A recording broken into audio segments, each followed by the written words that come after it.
All right, welcome back to another virtual tip. Here's what I want to talk about today. I want to talk about cueing. All right, these are verbal types of statements that you make along the way.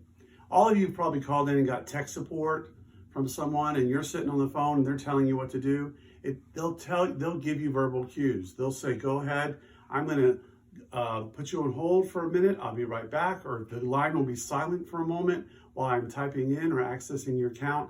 These are all verbal cues of what's going on digitally in that interaction, and it helps you feel better. Recently, I was having to update something, and the tech person was giving me a verbal cue, and they would say, "Well, go ahead and enter in your name and password." And then they would say, "I'm going to wait here while you do that." That was a verbal cue that gave me permission to take whatever time that it needed for me to enter in the data. Then they would say, "Reboot your machine, and I know this will take a few minutes, but I'm going to wait with you during those few minutes, and the line will be silent while we wait." Again, verbal cues. So I could relax while my computer's slowly rebooting, and I don't feel like I'm in an awkward moment. So verbal cues are important when you are doing digital, whether it's a digital individual session or a digital group session. Tell people what you're doing.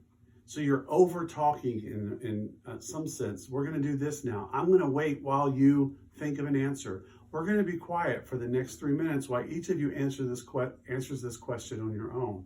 Or I'm going to wait now while you write this down on a piece of paper. These verbal cues carry the group along. You don't have some of the nonverbal interactions. It's limited. You do have visual if you're doing video, but there is a sense of limitation. And some people are used to video from a TV perspective. So they're sitting on their couch and they're watching television. And sometimes they'll pull up they'll join your group and they'll act like they're watching TV. They'll start munching on something, or unfortunately sometimes picking their nose or something, or picking their face. That's why you go over the etiquette. We don't eat when we're in video session. I want you to keep your face in the center of the screen and remember that we're watching everything that happens.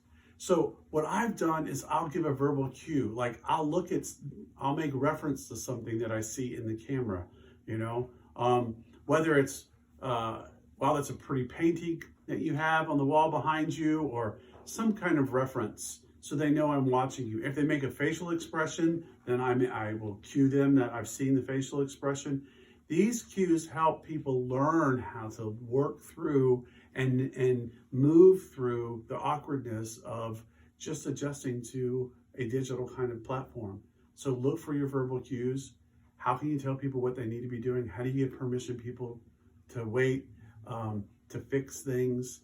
And so you're kind of just narrating. So you might even think about yourself as a tour guide. You're a tour guide and you're giving all these verbal cues. Remember the joke about, or the scene maybe in the museum when we say, the guide says, "We're walking, we're walking, we're walking." Verbal cues about what they're supposed to be doing. That's going to help your group be more meaningful. All right, go do a great job.